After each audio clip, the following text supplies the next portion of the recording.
नमस्ते प्रणाम। मैं आपकी कंचन आज लेके आई हूँ शिवरात्रि पे।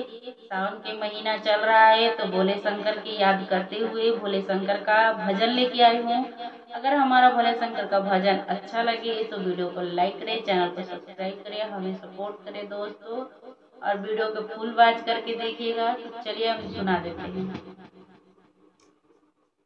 बसाहा चढ़ल शिवजी अइले ससुरारी, सापावा छोड़ेला फुफुकार।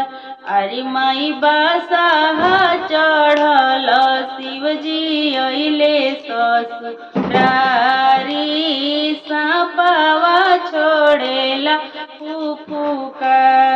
अरे माई ऐसन बौरा हवा बरसे गौरा ना बियाह, भले गौरा रही है कुंवर। अरे माई ऐसन बौरा हवा बरसे गौरा ना बियाह, भले गौरा रही है कुंवर। के हाथिया से घोड़ायावे सब कर बरतिया, जुटेला गहुआ जावा। अरे माई हाथिया से घोड़ायावे सब कर बरतिया, जुटेला गहुआ जावा। अरे माई भूत बये तलयावे गौरा के बरतिया, नगर में मचल हाहाकार। अरे माई भूत बये तलयावे गौरा के बरतिया, नगर में मचल हाहाकार। अरे माई सब कर बर पेने जोड़ा से जामा, काजर पाउडर करेले सिंगार। अरे माई सब कर बर पेने जोड़ा से जामा, काजर पाउडर करेले सिंगार।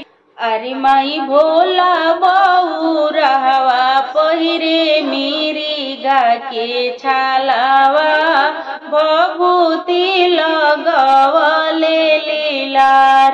अरे माई भोला बौरावा पहिरे मिरिगा के छालावा, भभूति लगवले लीलार। अरे माई सब करब सब बर मांगेले दान से दहे जावा आवल।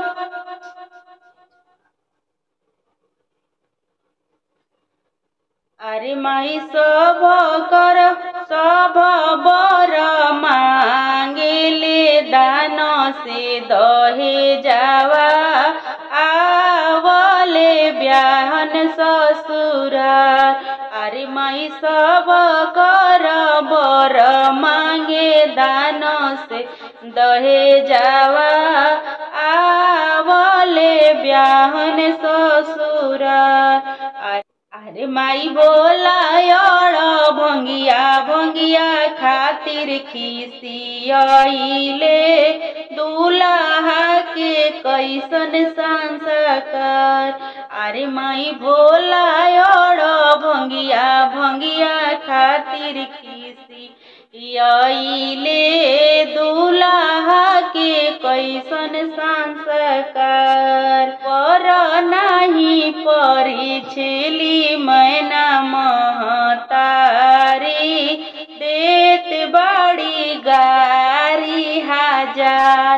अरे माई बर नाही परी छेली मैना महतारी, देत बाड़ी गारी हजार।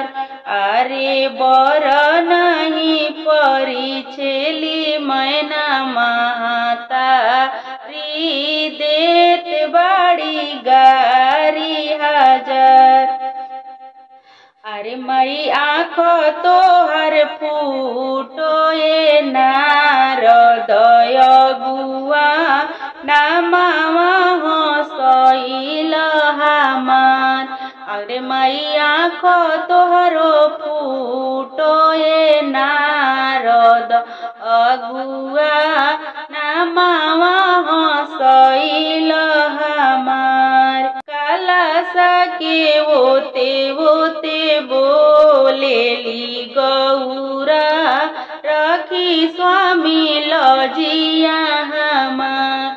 अरे माई कलशा के ओते बोलेली गौरा रखी स्वामी लजिया हमार। अरे माई तने में रूपावा बदलले महादेव चांद लेखा चमके लीलार। अरे माई तने में रूपावा बदलले महादेव चांद जैसन चमके लीलार। अरे माई ऐसन सुंदर भर से गौरा के बियहबो अब गौरा जइहे ससुरार। अरे माई ऐसन सुंदर भर से गौरा की बियहबो